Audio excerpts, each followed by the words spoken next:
Okay, this is another episode of Geeks and Ghosts, and we have a special guest with us tonight. I mean, this is the second time in a row that we've done this. I don't know what kind of streak we're on, because we're used to just being two idiots talking to each other. But we have tonight Mellanie Cadwell of Military Veterans Paranormal, and she just recently did a awesome charity event that I'm going to let her tell you about briefly. So I'm going to put you on the spot and let you talk. So if you don't mind, I mean, you did send me a bio, but it was on my phone and my phone just died, so I can't read it. So I'm going to make you talk about yourself because I know you love it. I know you love it. And on the side note, Lou is here, but he's having technical difficulties, so we might hear from him, we might not. But it's okay. I can handle the show. So, Mellanie, tell us about yourself and your group, and then we'll get into the event that you did. Well, I'm from Los Angeles. I'm a UCLA Bruin alumni, and just to circumvent everything, I did send you a picture of my actual diploma that hangs on my wall, just to prove that, yes, I did go to UCLA. I can make one of those too. Nice, but I have my tassel and my commencement tickets in there. Okay. So, but let's see here. I was a journalist for several years, and then I kind of resigned because I wanted to start my family, and enlisted in the Army. My family has a very long military history. This was the only war in U.S. history that we did not have a family member in. So I enlisted, and I enlisted as a combat veteran, or as a combat medic, and I deployed to Iraq, came back, finished out my second enlistment, and I was just recently medically retired. I was injured, and so unfortunately my injuries will never heal. What happened, if you don't mind my asking? You can tell me to shut up. Yeah, it's something I just don't like Okay, talking no about, problem. No problem. I did hurt my knees, and my neck was injured kind of bad. And any medic, any combat medic, line medic that deploys, or anyone that works in a trauma bay, they're going to come back with nightmares. And so it was kind of rough for me for a while. Okay. My team, Military Veterans Paranormal, we are really unique because we're all military. In order to be a member, I have to, if you're a veteran, I have to see what's called the DD-214. I need proof of service, and I need to see that it was an honorable discharge. It's the only people we take. And also for active duty service members, because we do have a couple, I look at their ID cards. I also find out which unit they're in, have their entire chain of command. And everybody that's on the team, they all agree to, I run a criminal background check on. Good. So good. That's important, yeah. And that's it? Well, we... What's your team's philosophy? Our philosophy, you know what, here's the thing. I'm not going to sit here and bullshit you. Can I say that? Yeah, oh yeah. See, this is our own show. We record this, we put it on YouTube, and we don't have any rules, so we can go as long as we want. We can say whatever the fuck we want. Okay, good. So, yeah. Hey, there's Lou. Yay. I'm not going to sit Still working on the problems. I'm still working on the problems, but I'm listening. Okay. Go ahead. I'm not going to sit there and say we take a scientific approach, because I think that's a bunch of bullshit. We do use technology involved in our investigations, but we do a lot of training. The way we approach every investigation is just like we do a military mission. And our goal is essentially to obtain data for research and try and, we're all searching for some kind of answers. The difference between my team is that we're not going to take a bullshit answer. If we can't see it, if you can't quantify it, I'm sorry, we can't count it. So with that, there's also a lot of research that we do. We apply a lot of the skills that we've learned in the military to what we do. We've got medics and nurses. So we do look at medications. How do those affect things? You know, everything from mental health issues to what people are eating can affect the way that their mind is working. At the same time, we have commo dudes. We've got a lot of IT guys. So we take what the military paid us to learn, and we apply it to this. Nice. Cool. And that sounds good. I mean, we've talked often, going back and forth and just discussing ideas and ways to approach things and stuff. So, I mean, I love the way you work. I've seen examples of your work, like especially your research, and that's a big deal with me. I mean, I posted something today about it. Like, research is a big deal. You know, you can't just go into a place and take stories at face value. You can't just accept what someone tells you. You need to research it, and not only the history, but the claims and the details and the people involved. You need to research that, and most people do just like real light surface value kind of research where, you know, if you can't Google it within 5 minutes, they don't care about it. Right. And I've seen samples of your stuff, of your work, and it's extremely detailed, and like, it's amazing. It makes me think like, my work is shit next to this. No.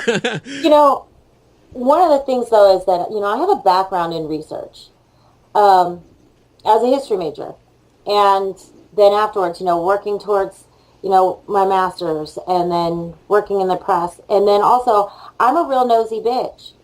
So, but at the same time, I know that, you know, I'm not going to take anything at face value. Right. Anybody can go on the internet and they can say, oh, I did do my research because they looked at page 1, page 2, and page 3. The problem with that is, if you look at the vernacular of what's being used as the research and the stories, you will see that the vernacular is the same, which means that it's all starting to generate from one particular source. And if you come across 2 or 3 articles or 2 or 3 things and they're all saying the same thing with the same story, then you know that there's a red flag there. They got it from the same source. Right. And they basically plagiarized intellectual property or somebody's story. So I don't do that. I do PVA pulls. I'll pull the deeds. I go to the library. I conduct actual interviews. I also know how to look for keywords and key names. And from there, I start digging into databases and research. I spend hours at historical societies, libraries. Obviously, you know, I still have some friends in the press that can pull certain prints for me, so I don't have to pay out the yin yang. Always nice. But I mean, it's not something. If anybody sits there and says, "Oh yeah, I've just spent the last couple of weeks researching this," I'll tell them that, well, you know what, you didn't do enough, because I guarantee you, I can go and I can find something else. I like your attitude, woman. That's awesome. Is, ducks have to be in a row. Yeah. Oh, yeah. I agree.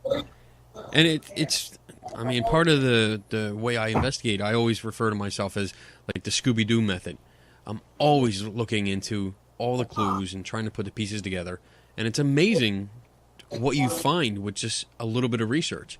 You know, a little bit of hard work. And suddenly the grand stories that everybody knows suddenly fall apart. And you really find the true nature of what's going on. You have to look at the way people, and what it is that people say. For example, out here, you know, if you look on a lot of these haunted areas, Oak Grove, Kentucky, they have this place called Ghost Bridge, Carter Bridge, the infamous Ghost Bridge. I honestly believe that any town that has a bridge, that's a ghost bridge. But that's what we have a couple here, yes. So I've been hearing the same stories for, you know, forever, and around here it's been going on for about a good 10, 12 years. But I started noticing all the stories were the same. It's almost like Octagon Hall. Every single story said the exact same thing, and I thought there's got to be more to it than that. Right. After a couple months of digging, I found the source of the story. And he's full of shit. And he admitted he was wrong. Wow. And he admitted that, well, you know, I speculated this and I speculated that. And I was like, oh. And I also found where the real bridge happened, that somebody actually had a similar incident in 1846. And I also spoke to the guy who's lived by the bridge for 74 freaking years. Yeah, I think if somebody would have like killed his pregnant wife and thrown over the bridge, kind of would have known. Yeah. Especially when you walk out the front door, there's the freaking bridge. And that's the kind of research I love. I mean, I really love figuring out. I have a vast library. I have a huge library for someone that has just a private home. And he never reads any one of those books. Shut Never read any of up. those books. I've read almost like 5% of them. Yeah. But actually, the ones that I have read, I have an entire shelf of nothing but regional ghost story books. Uh-huh. So everywhere I've traveled over the years, I've always gone to the bookstore and picked up like the local ghost story books. Because that's just, I mean, I love the classic ghost stories. I still enjoy them, you know, even though I pick them apart sometimes. So I always pick them up. And I usually, before I leave, I've read the entire book because I want to see what's in the area. You know, and I do the same thing. If a story catches my interest and I know I'm going to be in the area, I'll research it and figure out, you know, is this true? Are the stories valid? You know, is it worth going out there? So, I mean, I don't say this much, but I applaud your efforts because I really do, what's the word? Respect how you go about things. Well, I don't go into, and someone actually asked me this, well, why are you in this if you're always out to debunk something or prove it wrong? I get that a lot. First off, I hate that word. I don't go to debunk anything. I go to find the truth and find a logical or plausible explanation. When it comes to history, there is nothing that irks me more than someone who regurgitates false history. Yes. And I use the term regurgitate because to me it's nothing more than puke. You either tell the truth or say nothing at all. So a lot of times when I hear these stories, it's not that I want to go out and I want to prove it wrong. No, it's I need to know for myself. Show me the facts. Right. What proof do you have? Now, when it comes to like the investigation side, it's almost like medicine. When you go to the doctor and something's wrong, the doctor doesn't say, okay, well, this is it, and so we're going to treat it as such. No, the way a doctor does is he takes everything else to rule out all other possibilities to narrow in on the actual diagnosis. And that's the way I look at it. I'll hear all of these claims. So I need to look at all of these claims. Because if I can eliminate all of these claims, well, what's left? Nice. And so it's just like medicine, and that's how we work. We don't go in purposely to say, this isn't true and I'm going to prove it to you. We go in objectively, both ways. Nice. I like that. So, I guess that is a great segue into your event that happened. Now tell me, this was you organized a ghost hunt. Like an investigation. You organized a paranormal investigation as a charity event. Yes. So tell us about that. I don't know how far back you want to go in what happened with organizing it. That's up to you. I already know the story, but you can tell me what you want about that. But folks, I would like to know about the charity and what you did for them. The charity was Wounded Warrior Project, and it's a really important program to us. You know, everybody has problems with charities and what amount goes to whom and stuff like that. Let's put all of this shit aside.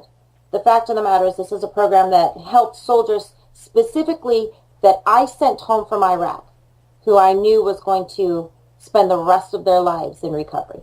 So we chose this event to help sponsor it. And the Paranormal Hunt for Heroes, it was originally supposed to be us and another team. And I'm not going to drop any names like Next Gen Paranormal, but I'm just going to say it was another team. Boom! I mean, let's call it what it is, okay? And their young team, we invited them down here to Clarksville, Fort Campbell, and we explained to them what it's like to be a soldier deployed and hurt, and why Wounded Warrior was important. And so, because we had two teams, we decided we would raise $1,500 as well as broadcast it to a unit in Afghanistan, Korea, and Korea. And recently, my former unit just left for Liberia on the Ebola mission. So a lot of my soldiers just left, so we were going to give them a link as well. We funded everything. We were able to lock on Bobby Mackey's Music World, so that that was the paranormal, and I'm using quotations, Mecca, okay, of the paranormal world. Air quotes, Mecca. Yes, air quotes. Okay. Right there. So what we did was we got businesses to donate, and 100% of everything raised goes to Wounded Warrior. We got Wounded Warrior to actually activate the event and make it official. They recognize the event as a proud sponsor event, and they put a link on the Wounded Warrior page. And people could make online donations, at which we raised $850. And then the remaining $650 we got from businesses whom helped donate money towards it, sponsored certain things, and from there we were able to collect the remaining $1,500. And for everyone that donated, Wounded Warrior is sending them something for their taxes. It's a write-off. Cool. Nice. So we took it. What ended up happening was the other group kind of disappeared, and so it was left on us. And you know what? I'm really proud of my team because we raised our half, but now the last month, I remember calling you freaking out. I had to raise another $750, and so we did.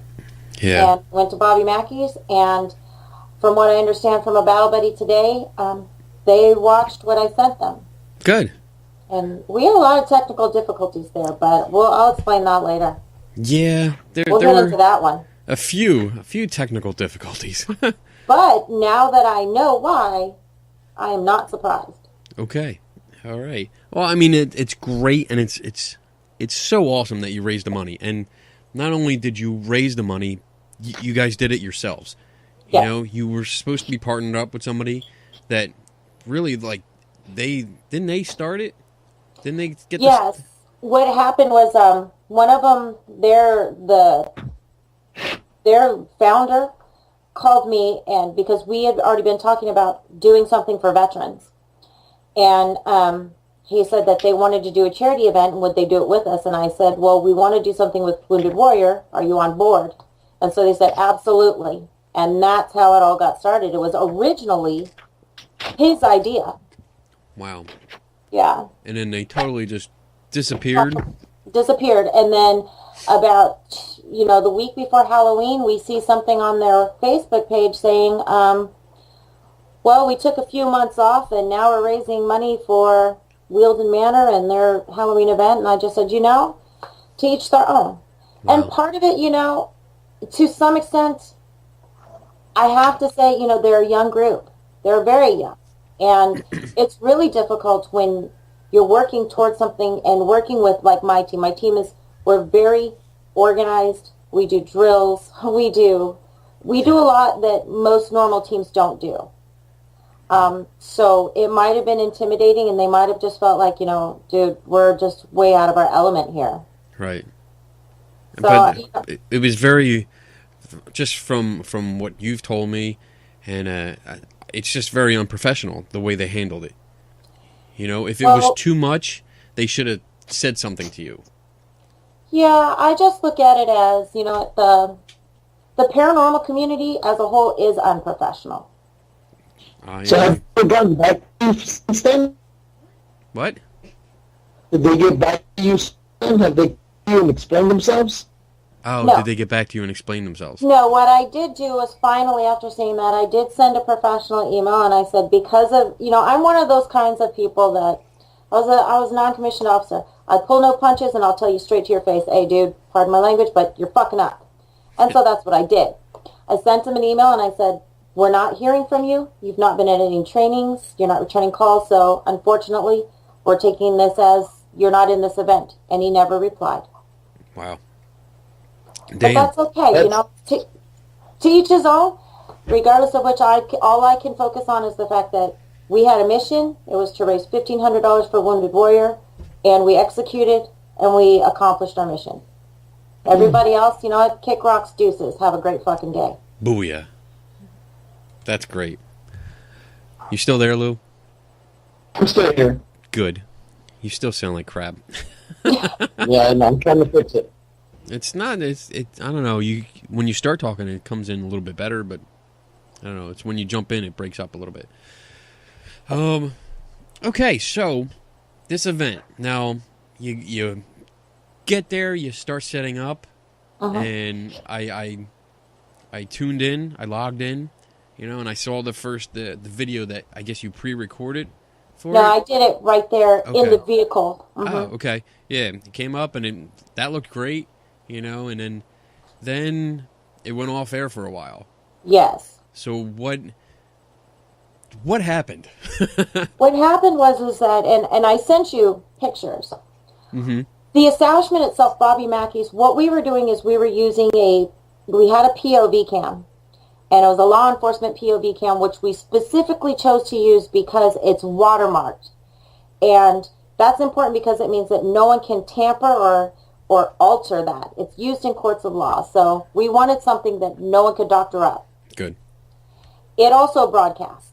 And when we go into the building, we find out they have a major transformer there. They have lead and copper wires, or lead and copper pipes.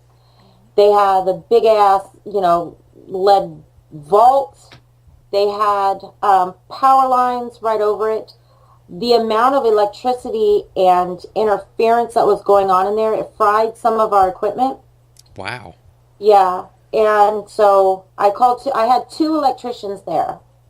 Because, see, I'm serious. I went the night before and I reconned the place. And I saw there's a lot of issues here. So I had 2 electricians come out to also give us a baseline reading. Granted, we have cell sensors, but you know what a lot of people don't understand. Cell sensors are, whether you want to use those shoddy K2 meters or, a freaking paper clip with tinfoil. I don't give 2 craps. The fact of the matter is those are single axis meters. Right. And I needed a proper reading. So they came out with Galvin meters. And what they found was that, here's a big giant transformer that's in the center of the basement. And it's it's 30,000 volts there converting down to 210 volts. That's a lot of electricity. Anything that was going by there or even close in that vicinity, we were having some problems. That's why our batteries were draining. It wasn't a ghost. Yeah, it's not a spirit trying to manifest and use our batteries for energy or anything. They explained it to me, and it was very logical. In fact, I write everything down, Kenny. You know me. That's just what I do. But he said... Are you sure it's not a ghost? Are you sure? I'm pretty positive. I'm disappointed. Transformers, you have power lines, and on our RVPR we were seeing EM pulses, and they were very, very consistent. And he said, just in the transformer alone, the amount of coil that you have to run to do that conversion it's like a shit ton. So it basically created a giant electromagnet. Yeah. So you take chargeable batteries in that vicinity, and that's what drains batteries, cell phones, causes, anything with a webcast kind of thing you get a lot of interference. Okay. So not only do you have that, but I also took pictures of the outside. Directly above Bobby Mackey's, you have power lines. So the way the electrician said, and I also, just to ensure, I reached out to Michael Baker, and I also reached out to Mitch, whom Silverstein. Silverstein, your unofficial. That's our boy Mitch. Yes, that's right. Because I always get second and third opinions. Good. Basically, the polarity between the power lines, it's basically like 2 electromagnets, and the poles weren't opposite from what we were finding. So the transformer was creating a bigger current, and then you've got this other one, you've got the lead and the copper.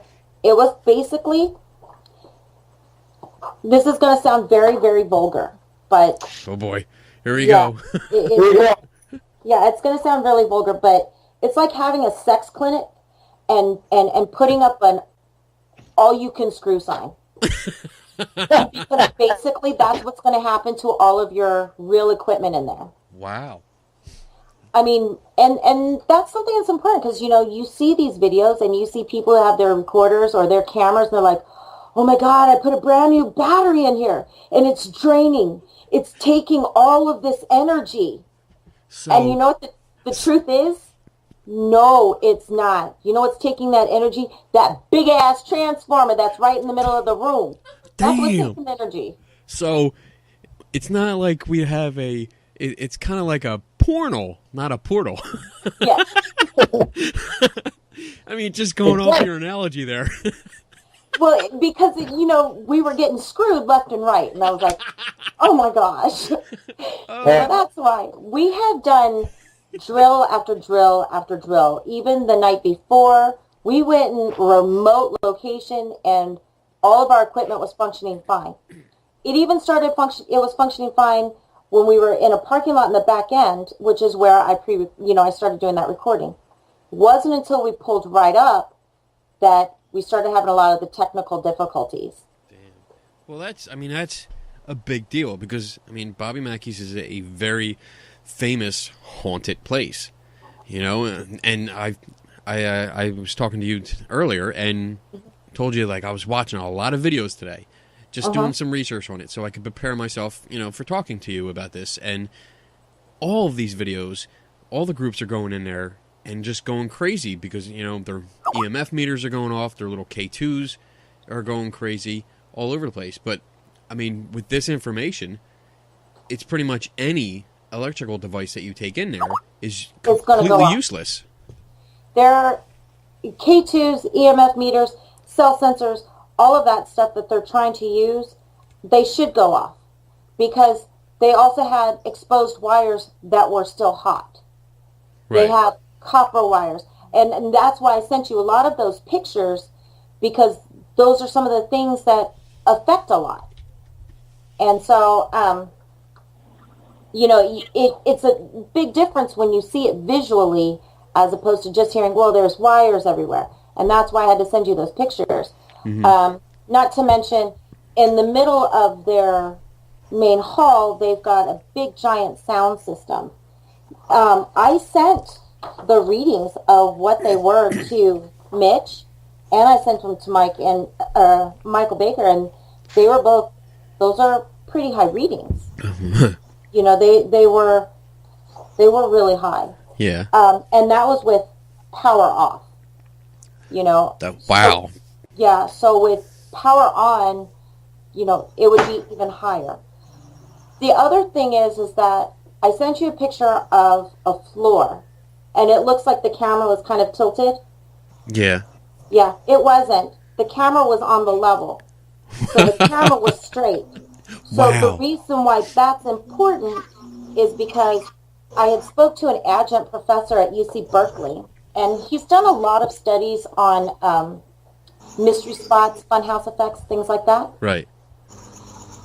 The entire establishment, there's no level flooring, and it's at a tilt because we took 3 different levels, and they all came to the same degree. And that really screws with your perceptions. Really? It really does. And your sense of balance. If your sense of balance is off long enough, you can actually see things. 16 feet away from the basement, downstairs from the basement, are active train tracks. Active train tracks emit a crap ton, ELF, low frequencies. There's science, anybody can YouTube it. There's a lot of studies where low frequencies can move cars. They can move water. Now, if you have these and they're consistent, the train doesn't even have to be right there. It could be miles down the road. Yeah. But the fact of the matter is, it's an active train track. The train comes through there, I think at midnight. But, for example, you can have these little small, almost like seizures in your head. But what happens is your eyes will start to shake and you won't realize it, and you'll see things out of your peripheral vision because you're not feeling your eyes move or reverberate like that. And then you can see shadows. You can see things move or someone suddenly jerk. And you don't realize that, no, what's happening is your eyes.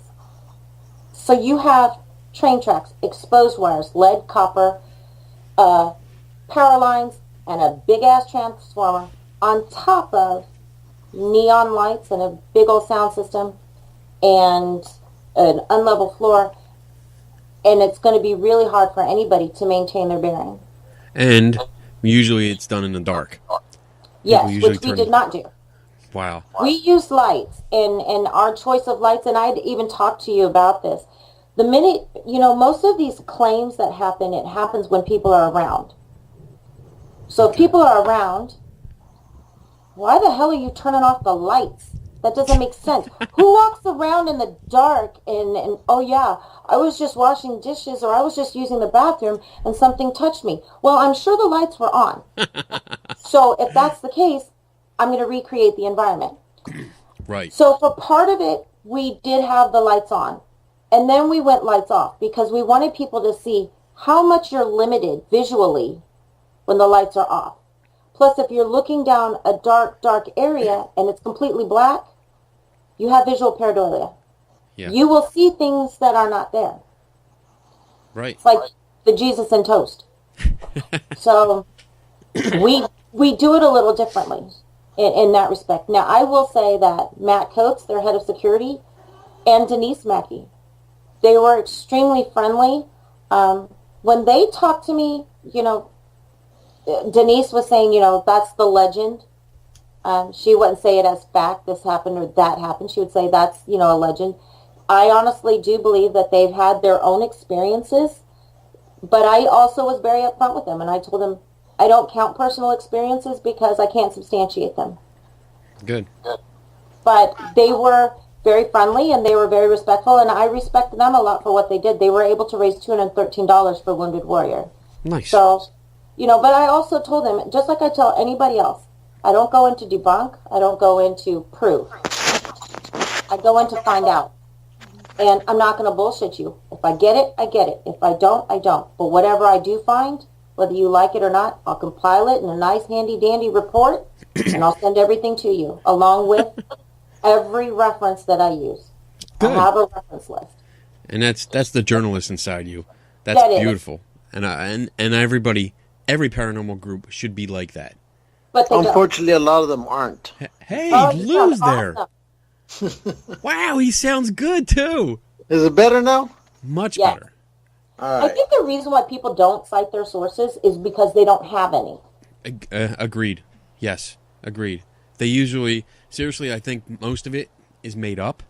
They sit there and think, well, this is what I think happens, this is what I believe happens, and that's what they write.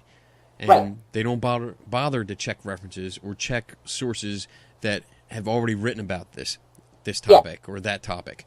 And they go about it like that. I mean, I learned the hard way that way. I used to write the same way. Used to write pretty much, my articles were my opinion. And then I learned from people much better than I was that wasn't good enough. Yeah, those are editorials. Yes. Yeah, so I learned and I grew and now I'm much better. And Lou, what the hell are you doing? Nothing. I'm right here. Just listening to you. I was getting static from you. Never mind. No, don't worry about that. I like that you said how you recreate the environment. If someone has an experience and you recreate it, if they had the lights on, then there's no reason to turn it off. And I find that that's a big issue in the community because too many people just want to turn the lights out and they don't think about the details of the experience that happened to the other person. I agree. I think, I don't know, what do you think, Lou? I think that that's the difference between a paranormal researcher, which is what we do, and a ghost hunter. Yes. I think because when you're researching something, you need data. You need quantifiable, data. You need research. You need to recreate. You need to do testings. You need to do experiments. You need controlled environments. And then you need critical review. Our team, I had no problems doing it. We put ourselves up for critical review. Yes, they did. I was very surprised. I was ready to have a new butthole ripped, but, no, didn't happen, but that's part of it, and that's the learning process, and that's growing. But there's not a lot of teams that want to, because, see, that's work, and that's not fun. Right. The same thing goes with the lights. Why do you want to do all of these extra steps? That's not fun. That's not Ghost Adventures material. Yeah. So That's what we talked about last week. They want instant gratification. yes. Yeah. Well, I can get instant gratification by turning out my own lights and, shocking myself into an electrical outlet, but Oh. overrated. Can we see that? No. It's actually happened. Downrange. I'm not even lying you. No shit, there it was. So in Iraq, I'll tell you, their electrical outlets are very, very different, and the voltage and everything else like that. And we had switched the converters over on one of our pieces of equipment. They're like, go ahead and plug it in. And I was like, oh, shit. And I knew something was wrong when I saw some flickering, but I was like, oh, it's got to be done. So I was just like, 1, 2, 3, go. And I shoved it in there, and it was, I have to tell you, getting electrocuted really hurts. I've been there. It kind of burns. It's got this instant burning sensation, and then afterwards you're like, oh my God, did I just shit myself? But I didn't. I didn't. So yeah, I won't ever repeat that one. That's awesome. But yeah, Lou, yeah, like you said, too many groups today, they want instant gratification. Nobody wants to do the work, the Right. hard work behind it. They don't want to do science. Science is hard. They'd rather do what they see on TV, which is definitely not science. Well, it's because it's fun. Right. You become an instant scientist right there. Yeah. Yeah, all you need is a website and a Facebook page. Well, my Yeah. question is, who's the historian for all of these shows? Because whoever it is, they need to be fired. Oh, I agree. The history behind the majority of these places that's being put out is wrong. And that does a disservice two ways. One, I think it robs people of history, and I get really pissed off at that. But two, if you are truly want to do research and investigation, then having that erroneous information hinders you from asking the right questions. Right. If someone were to come into my house and call me George all day long, George, why did you beat that horse? George, why did you kick that cow? I'm going to look at him and say, dude, I don't own a cow. I don't own a horse. My name is Mellanie. What the fuck are you talking about? Get the fuck out of my house. And I wouldn't say shit because we just want to communicate. Well, if that's what you want, I'm not communicating with you. You're going to be that disrespectful. If someone were to come into my house and say, Mellanie, did you really, punch that guy in the chest? Did you really push your kid down in the sandbox? Yes, I did. I won't answer it. Yes, I kicked the shit out of my kids. Okay, rule of thumb, first off, I didn't do that, okay? She pushed me first, so I just barely nudged her, and she ate dirt. I'm so with you. My kid starts fights all the time, and I get yelled at. But no, I'm serious that, which would you answer to? Would you answer to them if they called you by the right name and got the right history? Or would you answer if they said the wrong shit? I agree. What do you think, Lou? I agree. I start the fights anyway, so that's what I do. Sweet. So, speaking of researching history, now I really, really want to get into this with you because all right, let's go for it, dude. Let's just throw everything in the pot here, shake it up, and dump it all over ourselves. All right. So, Let's there's go. a lot of stories from Bobby Mackey's. Okay. Yeah. A lot of stories come out there. The girl who supposedly who was murdered and decapitated. There's another Pearl one about Bryon. a dancer. That's Johanna. Yes. I've researched this for 6 months. Give me a name. I'll tell you who they are. So, I want you to give us the stories, the popular stories, because this is what this place... Lou, stop dropping stuff. Stop eating Cheetos. I'm not. I'm just right here going through my notes. Okay. I want to know, the popular stories that I've seen all over the place are the one about Johanna and Pearl. Right. So, tell us the stories as they're promoted, and then please tell us about the history that you found out about them. All right. So, with Pearl Bryon. Sorry, that was me. the hell was that? I stretched and knocked over my microphone. I kicked it across the desk. So the large story with Pearl Bryon that has been circulating is that Pearl Bryon was a young woman from Indiana. She was dating these two, at the ghost tours he called them medical students, Scott Jackson and Alonzo Walling in 1896. And she got pregnant with Scott Jackson's baby. She didn't want an abortion, so he tried to give her an abortion, and then they ended up decapitating her, throwing her head in the well as part of a satanic ritual. That's what's being put out. Wow. Yeah. And they were tried, right? They were tried, and then it was stated that on the gallows, Alonzo Walling stated that he would haunt and curse that location for all eternity. That location being the Bobby building. Mackey's. Okay. And they said that the well that is inside of Bobby Mackey's is the one that her head was thrown into, and that the place was utilized for satanic rituals and cults later on. Okay. Yes. Okay. So what did you find out about that? What I found out about it is about 97% of that is incorrect. Wow, that's a lot. 97%? Yes, and I will tell you why. Number one. Please tell us why. Oh, it's going to happen. So I'm just letting you know, first off, and I sent these to you, Kenny. Yes. I just sent him just a handful of the actual newspaper clippings from 1896 and 1897. That's just a handful of them. There's also a book written in 1897 about all of it. The murder, the trial, and everything.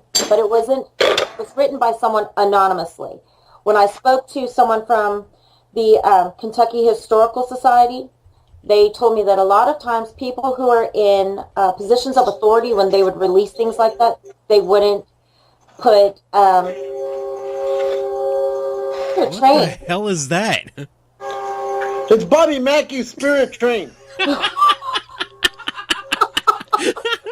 Yes. Oh my God, you're a nut. I love you guys. So yeah, I warned the you spirit about train's him. coming for us. I knew it. See, they heard that we're talking about them. They're pissed off. That's the train coming to get us.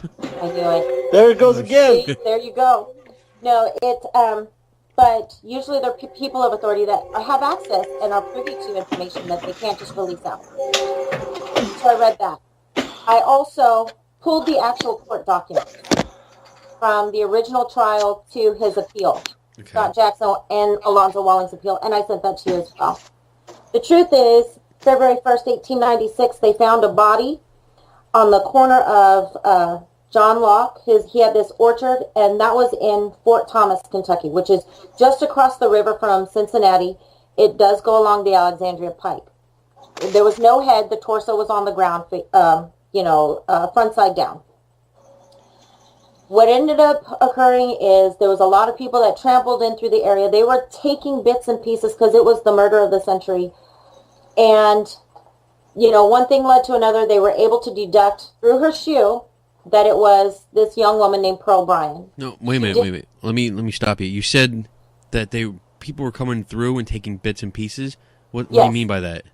They were coming through. Once it was found out that a young woman had been murdered and decapitated in the fashion, people were coming through. They were selling time to go in there where they could take leaves that had blood on it, a snippet of her clothing here or there, locks of hair, branches, take photos. In fact, I came across one photo of a group of people standing by the body.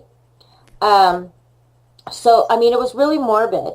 So what the police had to do is to the press, was they tried to release it in a different location. Now, where did you find this picture again? The Kentucky Historical Society.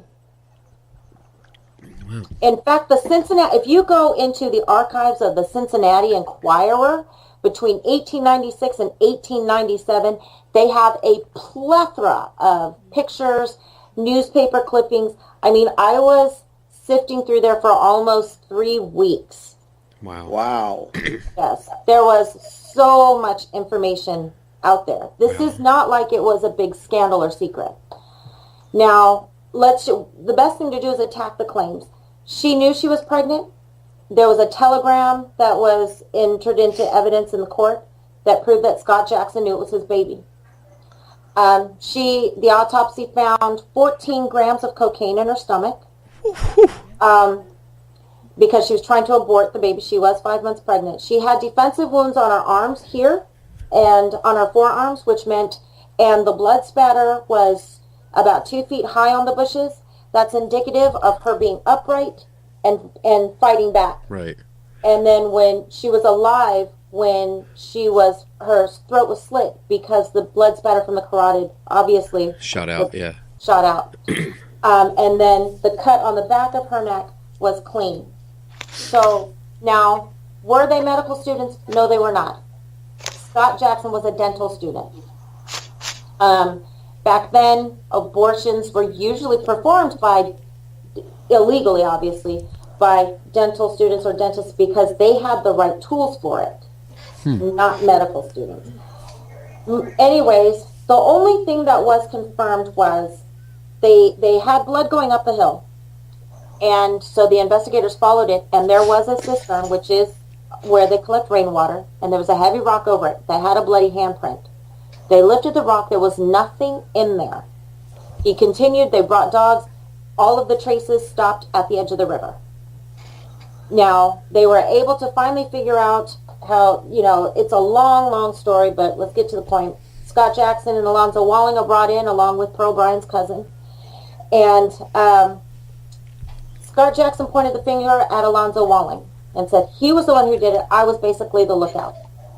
Alonzo Walling pointed the finger at Scott Jackson and said, I wasn't even there. He's the one who did it. They did find the purse or little bag that carried her head in it. Yeah, that's also in the library. Yeah, it's on display, right? Yes, it's on display. The only thing that both defendants agreed to when asked, and this is actually in the court documents, what happened to the head, they said, most likely in the river. They both, and that's the only thing they agreed on. There was consistency in that, along with the forensic evidence at the time. The reason why they cut her head off, 1896, the only way you could identify a body usually is from the head and the face. Yeah. So that's why they got rid of it. As far as the claims of Alonzo Walling stating that he was going to haunt the place, that's complete fabrication. The New York Times covered that. In fact, I have the actual article. Yes. The night before the execution, Scott Jackson admitted Alonzo Walling had nothing to do with it. Wow. To the sheriff. That's in court documents. That's also in public record. But by the time it was close to midnight, they could not get the governor on the phone. So the next day they're at the gallows and they think that Scott Jackson is going to admit it. They look at Alonzo Walling, actually said nothing at the gallows. They all look at Scott Jackson and Scott Jackson says, today you're killing an innocent man. No curse, no nothing. The next thing you know, they're hung. It was actually a long drawn out hanging as well, I'm sorry.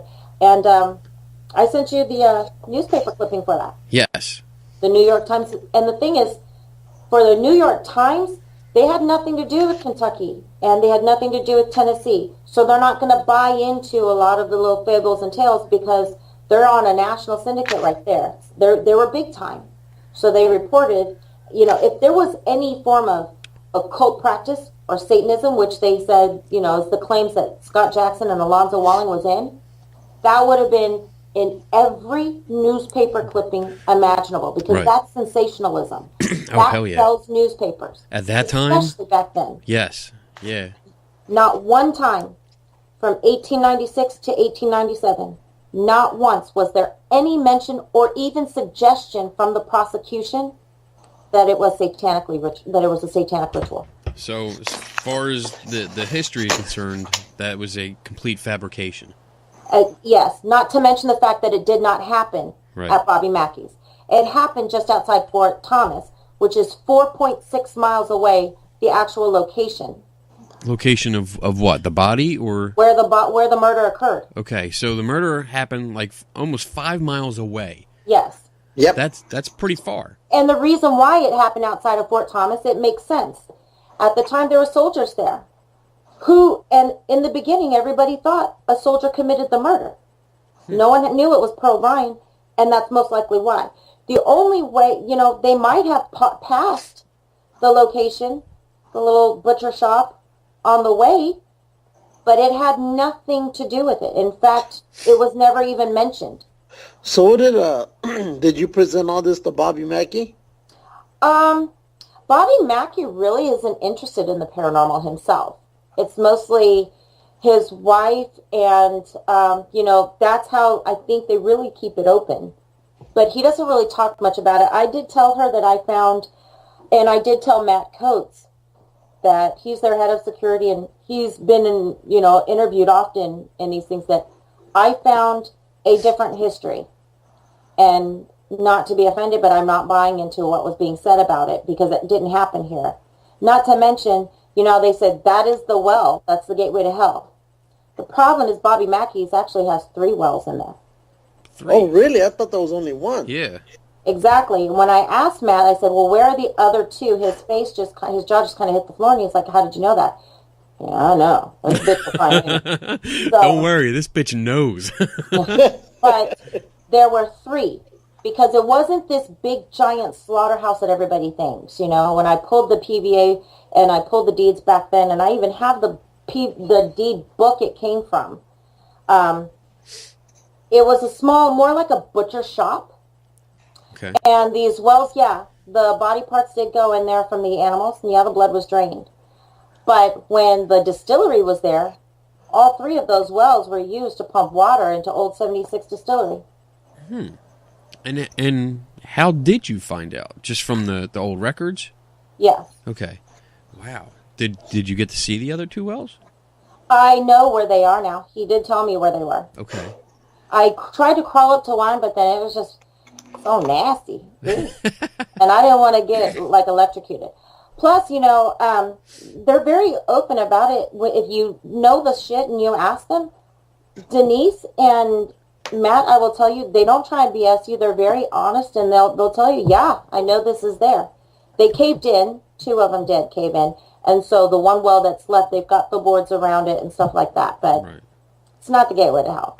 So the one that everybody goes to investigate is the only good well, right? Yes. That's the one that they claim was used for satanic ritual, and that Pearl Bryon's head was thrown in there. But was it? Do we know if it was not? It was not thrown in there. Okay. No. Because both defendants... what I'm asking is that the actual one that they claim they threw the head in? Or could it be one of the other? Might be one of the other 2. Yeah. No. Okay. Because and here's why. When you look at the court records and all the reports and even the interrogation of Scott Jackson and Alonzo Walling, both defendants, the only thing they agreed on, because they were interviewed separately, okay? They were never put together when they were interviewed or even after. The only thing they agreed on was the fact that when they were asked, well, where's the head now? They said, I think it's in the river. Okay. If I were you, I would check the river. As well as the dogs. The dogs took them right up to the river.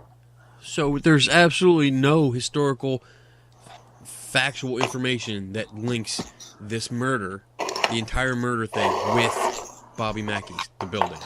That's correct. So how did they get a murder that happened? How did they get a murder that happened almost 5 miles away, and the ghost? How did they get that whole deal? Well, let's take that murder from 5 miles away and bring it here to the club. Well, I thought about that. So I interviewed this woman who went to school, and she grew up in Wilder, Kentucky.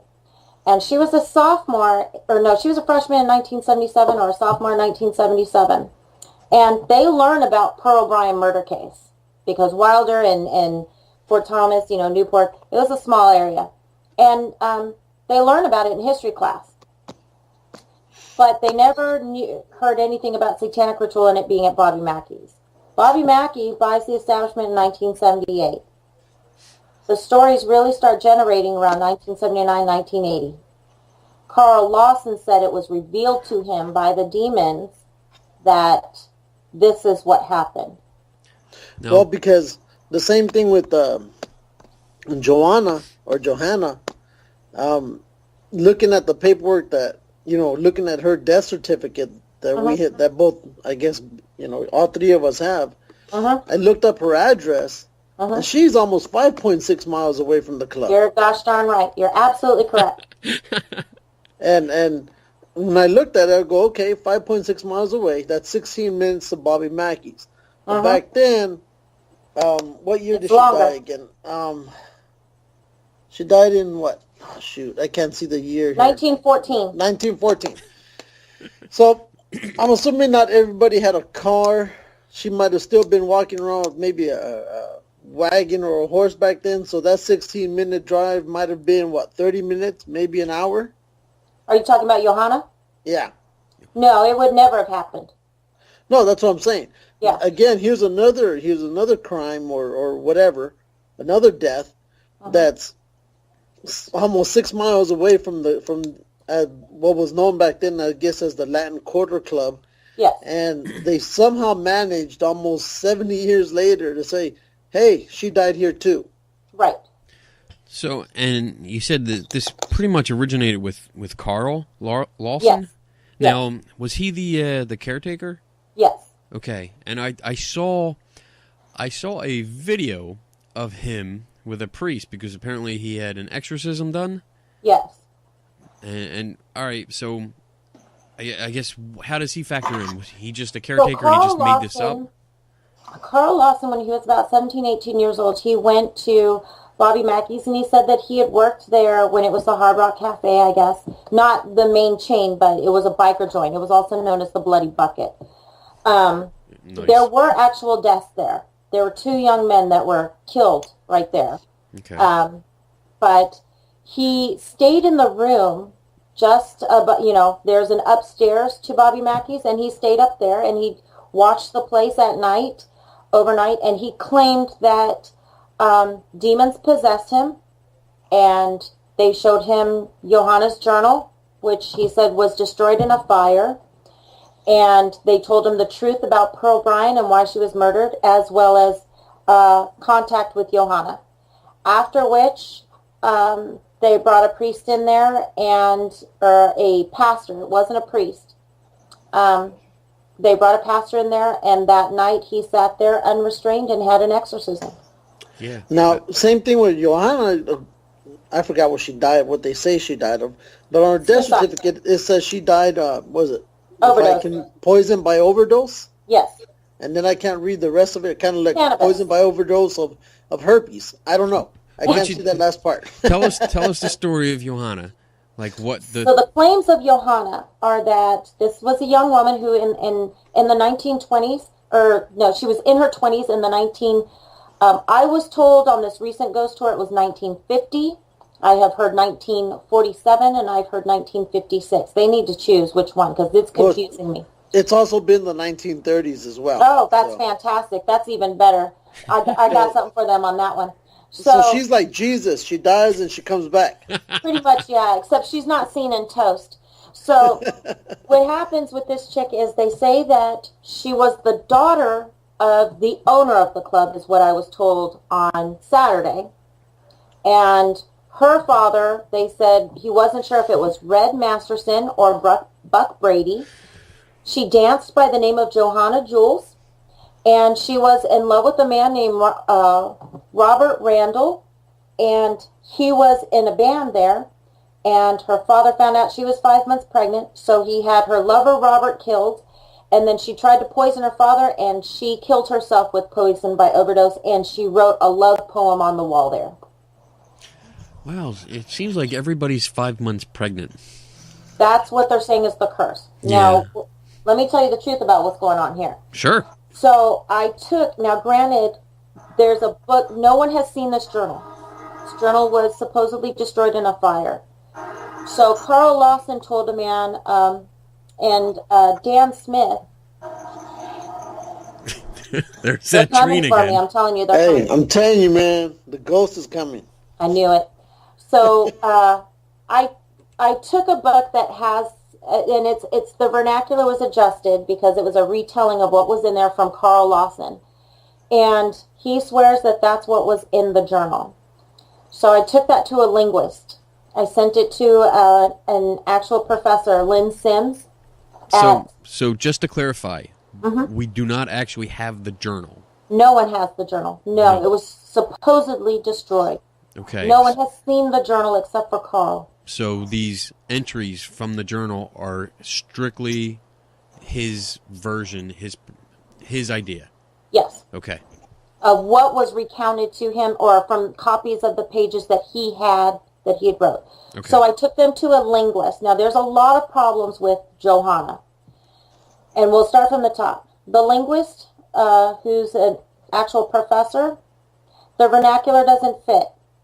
We knew that, okay?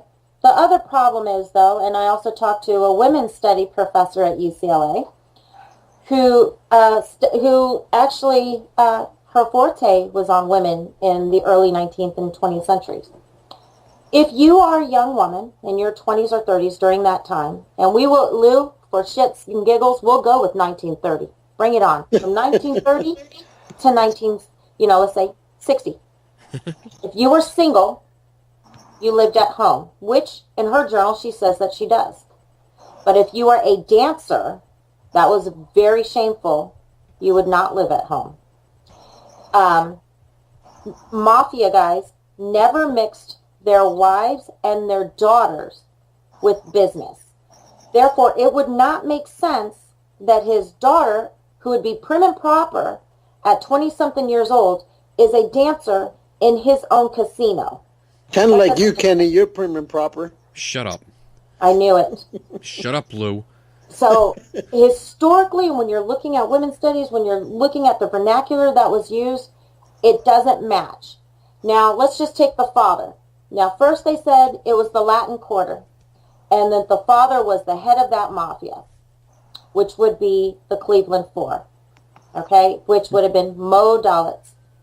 He has a daughter. Talk to her. She lives in Las Vegas. Her name is Suzanne. She's very much alive. No other daughter. Boom. You found her. Oh, I sure as fuck did. So then you have Buck Brady. Now, Buck Brady, they put out that he was just trying to run a legitimate business. No, he wasn't. He was a bootlegger. He had no daughters named Johanna. Neither did Red Masterson. Now, I don't know why they're telling me that Red Masterson was friends with Buck Brady. Buck Brady tried to kill Red Masterson. Are we talking about the cowboy, Brett Masterson? No. Okay. Yeah. So, there's just a lot. So, whether or not her father was Mo Dalitz, Red Masterson, or, Buck Brady, none of them would have been. Because I also pulled their ancestry records. None of them had a daughter named Johanna. Now they said, I questioned their tour guide on Saturday about this, and he told me his friend was able to find the actual death certificate. And on the death certificate, it says her name Johanna Jules, which was her dancing name. You wouldn't put a dancer's name on a death certificate. Absolutely not. So Well, they made it up. They printed it in the back. But then I said, well, where is this documentation?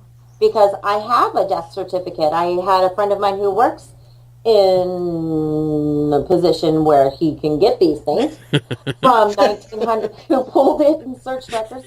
She went all cloak and dagger on us. That's right. Yeah, she did. She had to think about that one. I did, because I didn't want to put him on blast and get him in trouble. 1900, 2014, there was one. And that's Johanna Reagan, who died at 44 Pike in Covington in 1914, before it was ever the Primrose or the Latin Quarter. And she was married. Now, then there's the other issue of Johanna saying that her lover was named Robert Randall. Well, that makes sense, because Bobby Mackey's name is Robert Randall Mackey. Whoa, wait, the owner of the place? The current owner's name is Robert Randall Mackey. The story of Johanna, and I also searched microfiche. There's no woman, Johanna, or any suicide and attempted poisoning of the mafia, any record of that. Wow. Ever. Not one newspaper clipping. The story came from Carl. Now, the last bit is, if you look at the poem that's on the wall down there that they say is her love poem, Yeah. that's a song by Tony Arden, released October 12, 1951. It's called Never. That's great. Yeah, those are the actual lyrics. Wow. So that entire story is fabricated. Yes. Everything. The sad part is they are missing the real history. Bobby Mackey's was a true mafia joint, where that location was. The Primrose and the Latin Quarter. I mean, the Cleveland Fort, Mo Dallas is known as Mr. Las Vegas. He helped start the Desert Inn. That location actually did have deaths on the location from violence, from the mob, which was documented, as well as Hard Rock Cafe, where, I pulled the kid's death certificate, and then it was shut down. So the thing is that, you miss asking a whole bunch of viable questions because you're focused on a bunch of bullshit. Now, if you want to say that this place is paranormal, I have no problems with that. Well, I don't know. I haven't reviewed the data. I'm not going to go that far. But that's all right. Me and Kenny have found a couple of those people, too. Yeah. But, the thing is that put the right stuff out there. Yeah. That's doing a disservice to people. What about all these kids who are growing up saying, oh, yeah, that's where so-and-so was murdered? No, the fuck it wasn't. Get your history straight. It's like Common Core. You're fucking it up, dude. I hate that shit. So do I, because I don't know how my daughter's doing math. I don't understand why there's all these lines and dots. No. Just add it together. That's all you need to do. I like the old way. It worked. It was Yeah, simple. I don't know. The old way confused me. This new way is confusing me even more. Oh, my God. So, I guess, from what we learned about this is that the two major stories that Are false. Are false. The two major draws, the reasons why all these paranormal groups are going there are completely false. Yes. Wow. Now, when I went on my tour on Saturday, their tour guide was actually asking me questions. Is that correct? Is that correct? And I would tell him, yes, this is correct. Yeah, that part's correct. But then there was a lot that was so wrong. But, it wasn't my place to sit there and say, because, that's his place of business. That's how he's earning money. Right. And so I didn't want to say anything right then, and plus it completely embarrass and emasculate the tour guide, so I said nothing. But I would have. I did tell Denise and Mackey, and I did tell Matt Coates that my historical findings are on point. And that's the, you can criticize me all you want. But when I've got documentation from 1896 and 1897, then the person you need to take it up with is not me. You need to go back to 1896 and 1897 and argue with the journalist who was there. Yeah. But I will not I'm not going to regurgitate history. I will tell you the truth of what I find. Good. Now, do you know what happened to this Carl guy? Yes. Carl. He opened up Carl's Jr. and now he's a famous hamburger maker. He died a couple years ago. Now, I will tell you, Carl Lawson, from what I understand, he was a very kind man. And I don't doubt for 1 second that he truly believed that he was possessed. I honestly believe that he thinks that. However, the one problem I have is that if you look at, and this is where all of that structural data comes in, the wiring, the unleveled flooring, the copper, the polarity between the telephone poles and the active train tracks. And this man lived in this place. He's constantly surrounded by it. It's going to drive him batshit crazy. Not to mention, he had to, some psychological issues, and he was an alcoholic. So, unfortunately, there was no medical care. There was no one taking him saying, okay, he thinks he's possessed. Let me take him to a doctor and see if there's something we can do to help him. It wasn't 1950 or 60 where they're going to send him to Waverly Hills Sanatorium and give him electric shock therapy. This was like in the 80s. I mean, he made it to Geraldo, so it must have been something. Really? Yeah, that's what started it. Geraldo and Jerry Springer. Wow. So yeah, I watched him. He was. Yeah, he had some bad styles back then. He had actual psychological issues. From the two individuals that knew him very well that I interviewed, yes, he suffered from depression, alcoholism, and drug abuse. Wow. So, I mean, I don't want to talk bad about the guy if he was a good guy, except for these problems. I heard he was a very sweet, kind man. That aside, how could anybody take his word on such matters? I think most likely that, think about it, historically speaking, back then, mental health wasn't as prevalent as it is now. Depression was one of those things where, you know what, you need to drink water and drive on. Right. Alcoholism, he works in a honky-tonk. He's 18 years old. If he's working in a honky-tonk, there's already red flags there, but it wasn't important. So what do most 18, 19, 20, 21-year-olds do? They drink a lot of alcohol, especially if you're working in a bar and you're living there. Right. And also in the beginning of the 80s, a lot of people were doing drugs. So I don't think that it was so far outside of the norm that, and then there were other people that they claimed that they had their own experiences too. So I don't doubt for a second that he truly believed he was possessed. Whether or not he actually was, I don't know. The question I have is, the last time I checked, the Vatican didn't have an express lane. So that's the problem I have with, possessions according to the Roman ritual and these documented cases. It's not something that happens in, 6 to 8 hours, a true exorcism. And it's not something that just happens like that. This man didn't need restraints. He didn't speak in tongues. There was no levitation. But then again, on my ghost tour, they told me that this was the room that Zach Bagans was, possessed and then had an exorcism. And I said, well, geez, oh, Pete, what is it, like Wendy's? Can I get a short order? Because I might need a spare. You never know. Yeah. So that's the problem I have. When I watched it, it doesn't make sense. Didn't they even do an exorcism in there during that episode, if I remember correctly? That's what they claim, yes. And that wall of faces, I'm sorry, it's a concrete wall with clear water damage because you can just look up and see the floor is all water damaged as well. Chippings on there, they tried to say, yeah, this is a image of Johanna sleeping. So I turned to him and I said, well, how do you know that's her face? Where's the picture of her? You guys have no pictures of her. Now, the decorations that they have a dancing girl up there of the Latin Quarter. That's not Johanna, and I got Denise Mackey to admit to that. Wow. So that kind of stuff pisses me off. When they know that it's not, they have nothing to back it up. They know it's not her, yet they're still going to promote that. Yeah, that's Johanna. That's the ghost of her because we just know it. Well, exactly. They know that she admitted to me that the picture on the little light boxes that she makes is not Johanna. But I think if anybody were to ask her, I honestly think Denise Mackey would tell the truth and say, no, that's not her.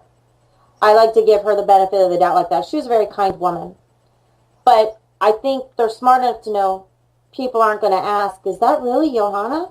I think they're just going to believe it because right next to it is a picture of Pearl Bryon. And that is the real picture of Pearl Bryon. Now downstairs, the wall of faces, it's no different than the ink blot test. Yeah. I mean, shit, I can look outside and I'll tell you, I'll find Cocoa Puffs and trees that are really acorns. And I think I see the Ghostbusters, man, in, that rack of tires in my backyard. So that's pretty much what the wall of faces is. Wow. So you pretty much blew out the entire reason people would go there. I mean, the two main stories are from your research are fabricated. Yes. Going in, the environmental conditions inside the club are just horrendous. Yeah. With the unlevel floor, that'll screw you up.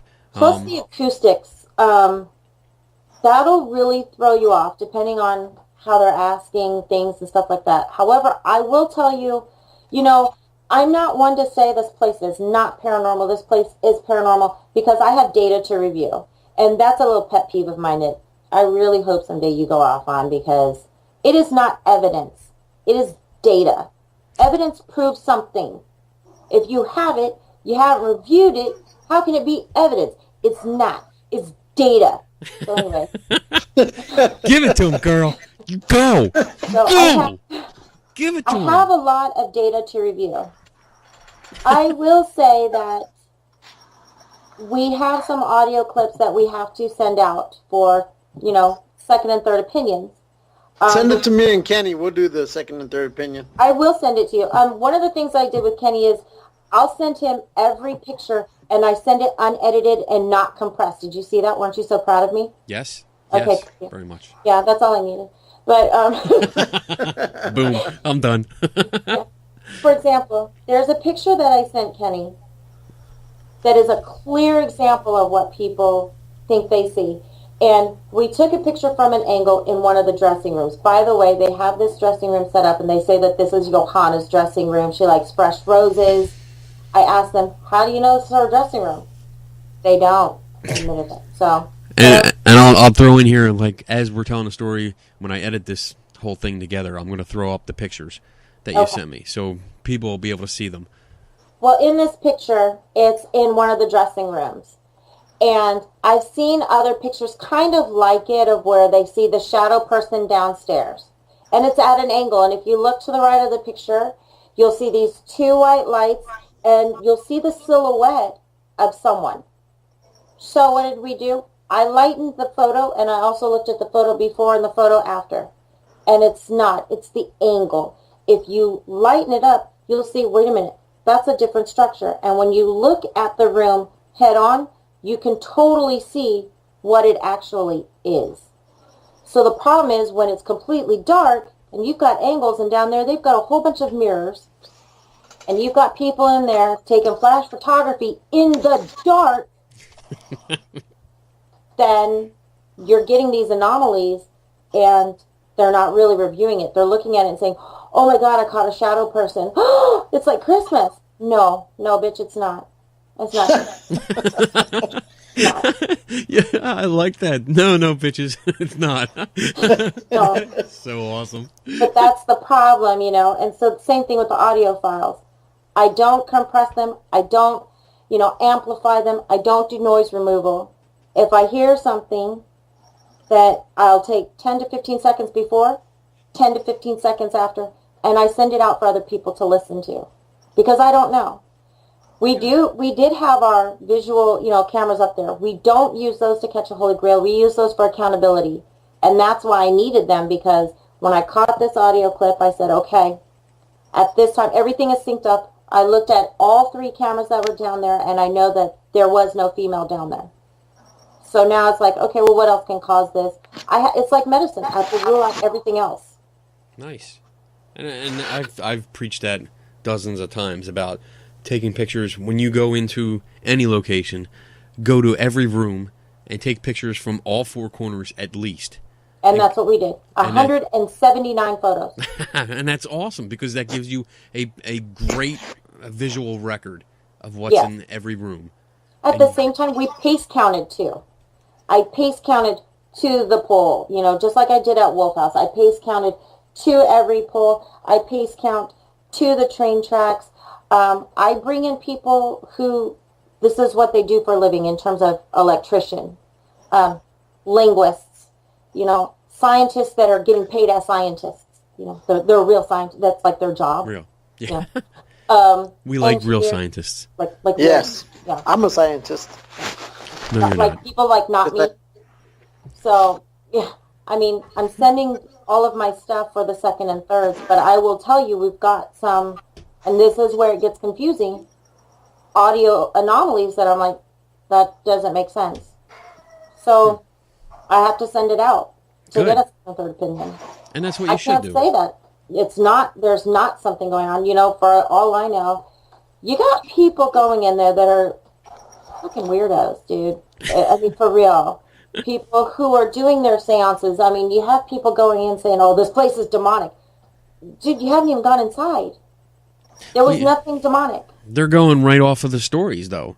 They're going right off the stories. Let's go right off of the stories. Wanda Kay said in an interview on Ghost Adventures that if you say the name Zach Bagans or Nick Groff, you will be attacked and you are scratched. So won't you know this heifer that's talking to you right now, I said Zach Bagans. I dropped his name like 6 times. I asked about Nick Groff like 3 times. This heifer didn't get scratched. Not a punch, not a kick, not a scratch. No one even tried to shank me. I don't know what's happening here, but nothing. But so you have to wear a tight shirt. That's why. What was I thinking? Yes. Yeah, if you don't have a shirt that's like 3 sizes too small, then it doesn't have the same effect. I did say dude, because I am from California, so I do say dude. I threw that out there. I said, bro. Dude. Now, we don't provoke. I don't believe in provocations or anything else like that. Why? Because why? If it's intelligent, you don't need to insult it. If it's intelligent and it's going to interact, it's going to interact. I'm not going to sit there and insult somebody. So, I mean, otherwise, what if there's nothing there? You look like a freaking tool. So I'm not going to do that, but we didn't provoke or anything. We remained respectful and not catering to anything. We just asked point blank questions, and then in other times we just sat and talked to ourselves or talked to each other, and then in other times we just sat and be still. Yeah. Nice. And you know what we learned? That place creaks with, constantly. When the generator transformer kicks on, the whole place starts buzzing, and then your EM pulses are even higher. Wow. Sometimes you have to just sit and be still. And the data that you come back with it's phenomenal. Right. I think too many groups go into a place and just start waving their devices around and setting them up, and they don't take the time. That's beautiful what you said. Just sometimes you need to sit and just shut up, close your eyes, and listen to the environment and see what's there. Right. Before you start with all the gadgets and shit. I think you need to know how to use the gadgets. Wow. I've seen so many times people take cell sensors and EMF readers and putting it to a wall on a high sensitivity and saying, oh my God, we've got a spike. A, no you don't. You got to turn it to normal, you dumbass. And secondly, that's a single axis meter. I love her already just because she talks the same way I do on everyday life. It's the California thing. It must be. And I know it's not very ladylike, but Jesus, I deployed with all males, so I'm the only female on my team. It's the military part of you, because I call everybody a dumbass. It must be. So how can you get a tri-axis reading with a single axis meter when you're not even doing math? Right. There's a calculation involved. I put it on our Facebook page. I posted up there, and that's the other problem. People don't want to share their knowledge. I had no idea that there's a patent or, copyright infringement for sharing calculations or how-tos. If your true goal, and I see it time after time on Paranormal page, we want to advance and we want to learn and expose the truth and advance the research in the paranormal. Really? Then share your findings. Right. Really? Then if you've got this great piece of equipment, let others test it. Yep. In a controlled environment. Really, you've experienced these other things and you've got proof. Let me see it. Unedited, unclipped. Give me the raw footage. Exactly. You know how to do all of this stuff? Set up a training seminar. We do trainings, and I invite, Kenny, you've done a training for us on photography. Yep. And I put it out there to everybody I possibly knew that was in the area that was a quote-unquote paranormal team. Hey, please come over and broaden your skills, learn something. Nobody wants to come. Yeah, because they think they know it all. They don't need training. That's because they've taken a class from Wanda Quay on angiology, and even though she misspelled the dude's name and everything else in that flyer. Really? Or they've got this certificate in demonology that makes them credible. Yeah. Lou's like a Reverend Pastor Jedi Master certified. Exactly. Yes. Well, now I know where to go when I need blessings. There you go. That's it. But I agree with you. I mean, the community has to share, and I do see it. It's not like nobody shares. I do see some groups sharing and consulting each other. I mean, we've talked a lot. We go back and forth a lot and share information, and that's what they really need. Because if you keep all your data, again, because like you said, it's not evidence. If you keep all your data to yourself, then anybody else that goes into the same location has to start from scratch. Absolutely. So if I go in, some people don't want any information when they go into a place. I want as much as I can. So if you have information, give it to me so I can understand what mistakes you've made or what you've found. Maybe if you found causes for something, like, I don't know, maybe you found a speaker in the basement or something. I want to know that, because then if it's all valid information, I can now focus on something else. I don't have to waste time on what you've already solved. Right. And I mean, I constantly put it out there. And like I said, I do see it. There's groups that I've actually, I've debunked. I hate that word too. I've explained some of their evidence. And instead of being pissed off at me, they actually turned around and they're sharing stuff with me, and they're asking me for an opinion now. And one of the guys is a guy named Bob Christopher. He runs a group near me. He's actually sending me a device that he created so I can test it and I can tear it apart, so to speak. And that's the kind of attitude that I like to hear, because he's not afraid of it. But most teams, and those are few and far between, and Kenny, you know me, if I'm wrong, I have no problems admitting I'm wrong. I would like to be corrected. I don't like sitting in ignorance. And I don't want my team doing that. That's not how the military works. We don't settle for mediocrity. Well, I don't know. I've seen some new soldiers lately, and we got to have a talk about that sidebar conversation. But anyways, but that's not how we roll. We only are best by the weakest link. So we've got to make them better, and we've got to educate ourselves. Most teams don't want that. They've got their theory, and if you try and prove them wrong or explain it, then you're automatically put in this group of, oh, well, you're just a skeptic, or, oh, you're a non-believer, or you just want to debunk everything. And that's not true. I do believe in the paranormal. I absolutely do. I've had my own experience. The problem is, I cannot prove a paranormal experience. Just like that train. I can prove that train's fucking there because I keep hearing it. That cracking me up every time I hear it. Lou, where has this been? I have not heard this on any other show we've done. I have no idea. It's like, it's fucking Train Central tonight, apparently. Wow. Bobby Mackey's, I'm telling you, damn you, Bobby Mackey. There it is. It's his curse. It's a trying curse. to shut you down. The train curse. The other problem is that everybody wants, and I think that's the thing, everybody wants to be the next Ghost Adventures or crew or Ghost Stalkers, what have you. It's the same show.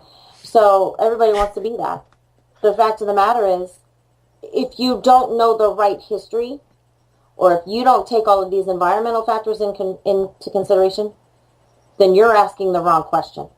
Right. You're already starting on the wrong premise. You're starting from you're not starting at the right point, and that's it.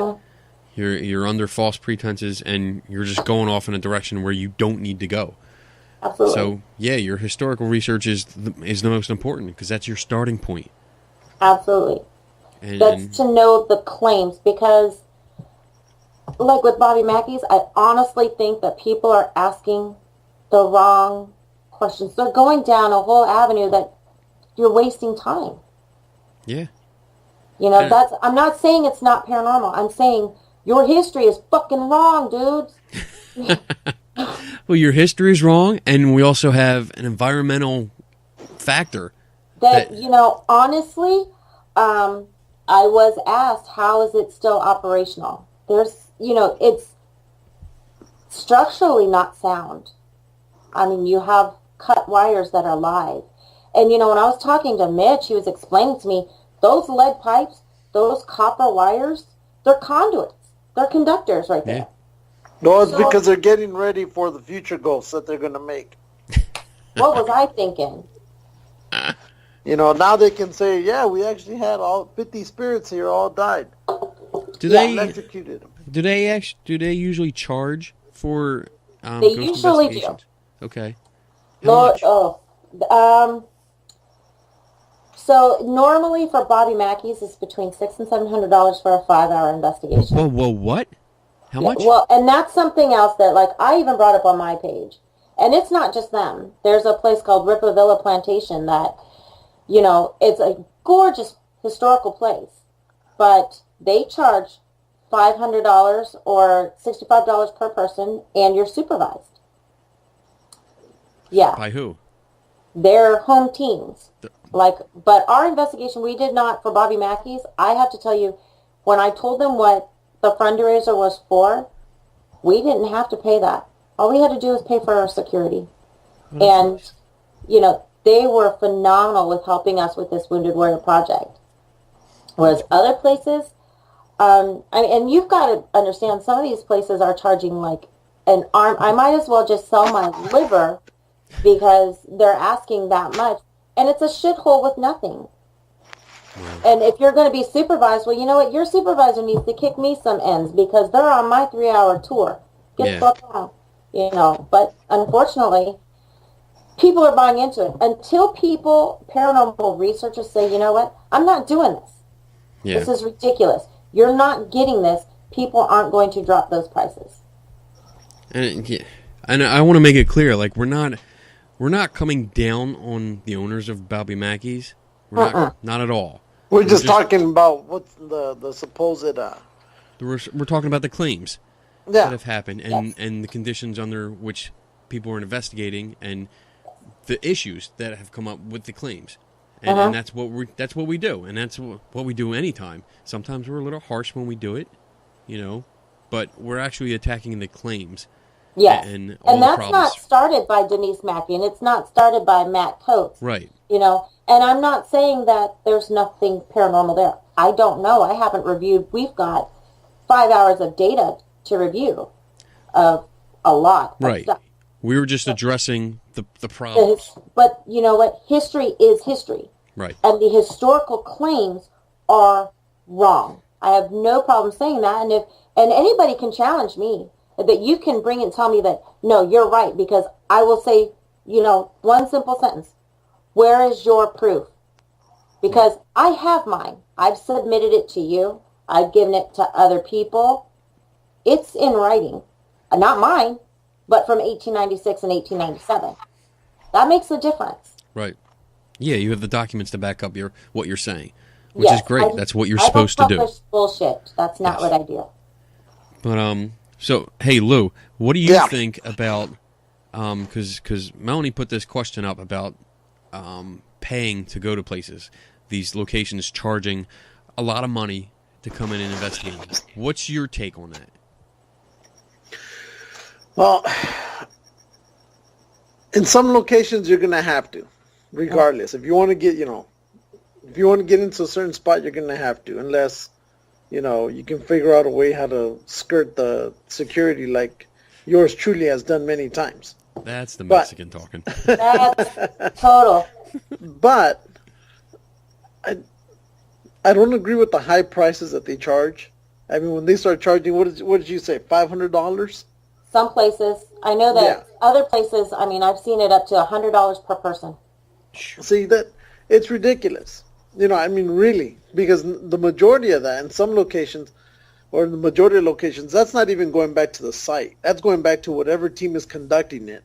Right. So they can go up and buy more little, whoopty, rave lights for another investigation. There's one location that we're going to down here in California, that historic one that I mentioned to you, that I don't mention on the air. But all the money that we get from there goes back to the site.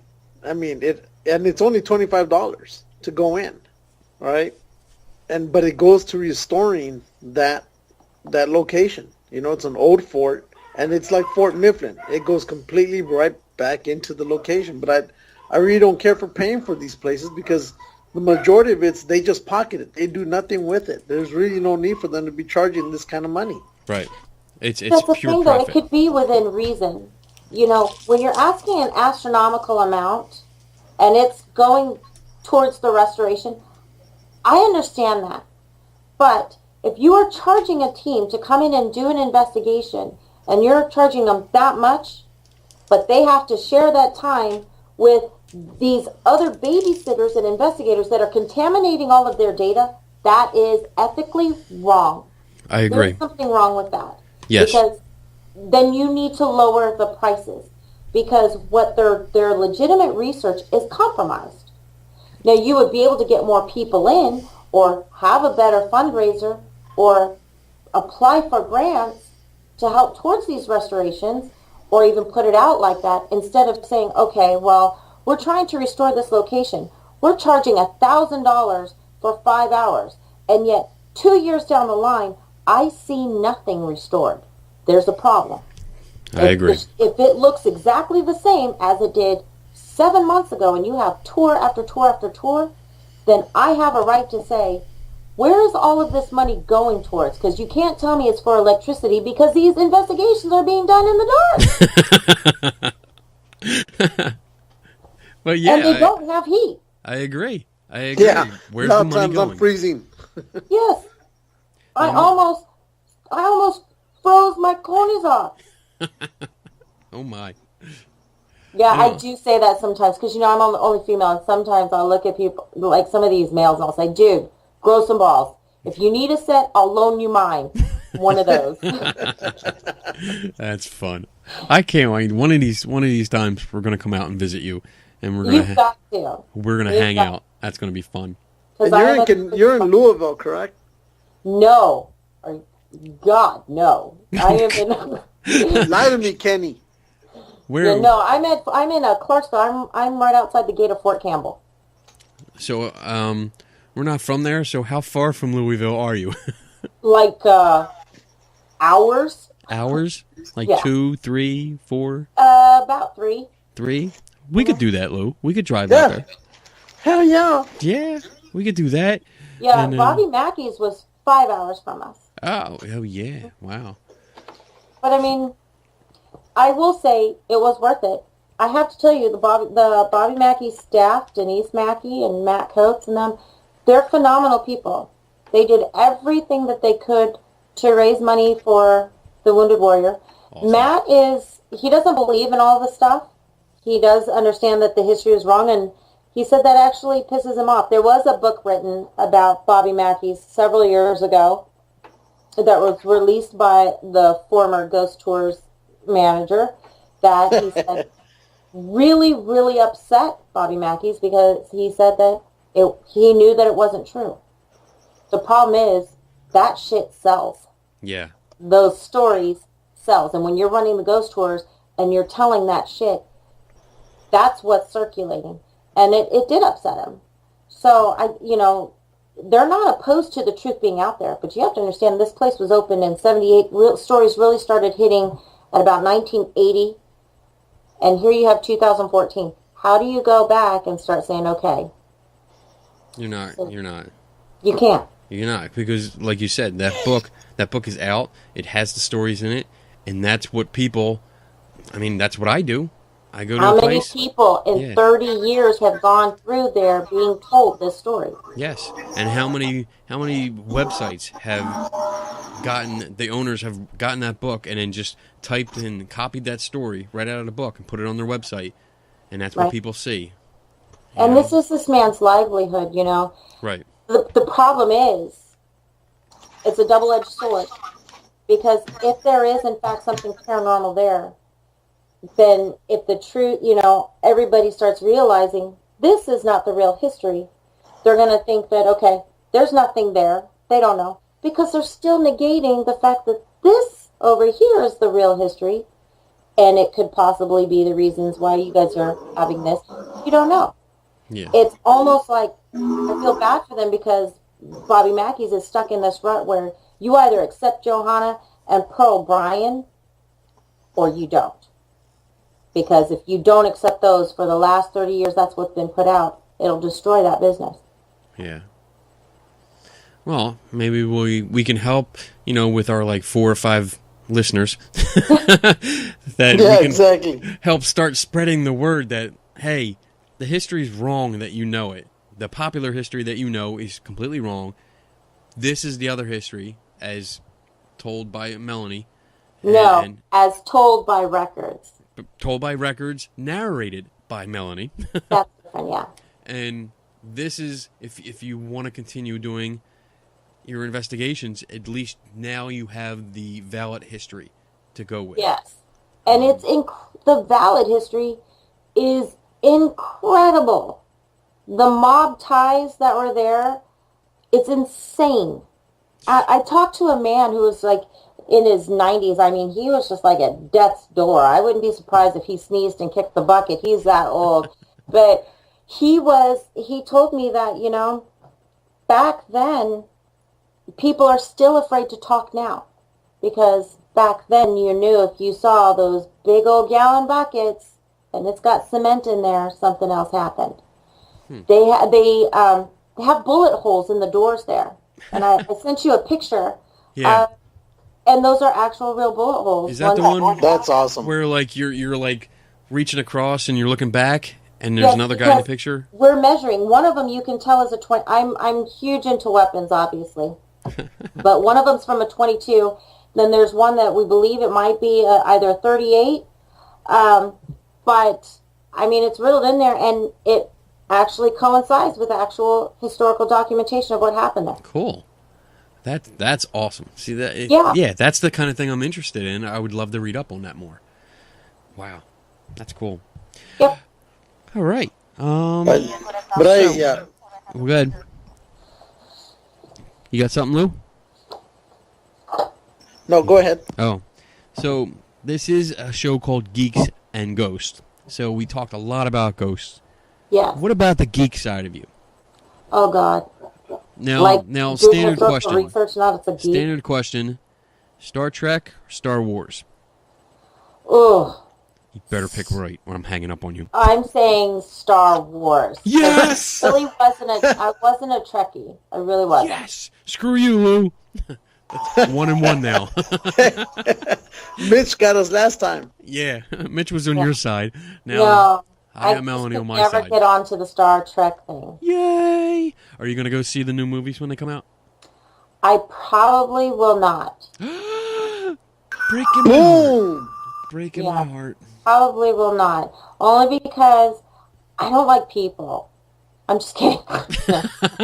Well, that's a good one. I mean, that's valid. No, I just, crowded rooms like that, you know, I understand you. I can frustrating. completely understand you after the first Gulf War for me.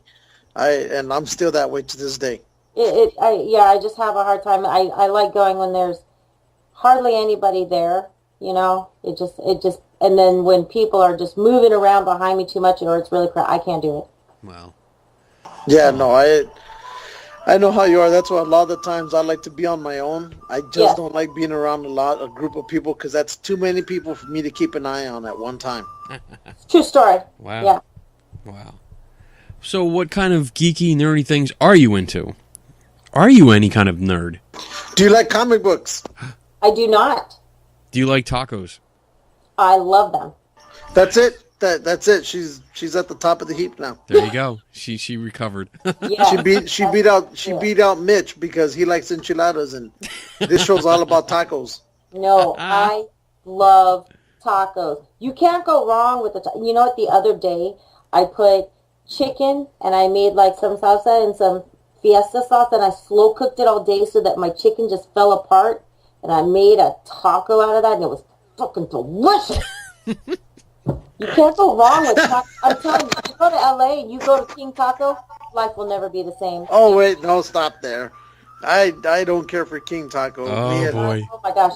When they first came out, King Taco was good, but as time has gone on, it's almost like they've added sugar to their meat. It's not the same anymore. I haven't been there in like 8 years. I haven't been there. When I was there, that was the heat, man. It was fantastic. And any roach coach that has like a C grade on there, delicious. Yeah, C grade, D grade. The worse the truck grade, the better it is. Yes, dead serious. Nice. So what do you do on your off time? What's your hobby besides ghost or the whole paranormal thing? Dude, do I have one anymore? What kind of... I actually, I like shooting a lot. I go to the firing range. Really? I'm an expert marksman, so I like shooting. I like guns. So we will stay on your good side. Yes, you really should. We will be nice to you. Yeah. No, and I love food. I'm a foodie. Yeah? Yeah. Favorite food? Favorite food? Favorite food? Pomegranates. Really? Yeah. What? Say that again? Pomegranates. Wow. Oh, yes. I don't think I've ever had one of those. Yeah, they stain your clothes. Yeah, No. they're delicious. That's why I have a specific shirt for it. And They're big in Mexico. I love Korean food. I make a lot of Korean food. Nice. Yeah, pomegranates are big in Mexico. You should try it one day, Ken. You'll like it, but Yeah. don't Well- have any of your favorite clothes when you're wearing it. The next time you come and stay in my basement for a week, you can get me some. We'll try We're it. gonna eat a lot of those. Watch, when I come back, I'm bringing a bunch of those with me. They're delicious.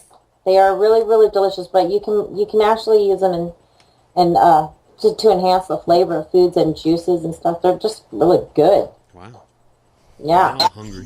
And when you're done eating one of those things, your face will look like you smothered you Kool-Aid just- powder all over you. No, you look like it's awesome because I kind of scared my kids on Halloween.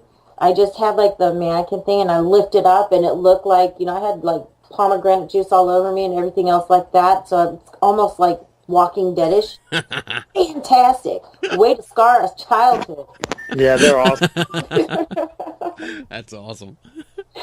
Do you have anything coming up? Anything you want to plug?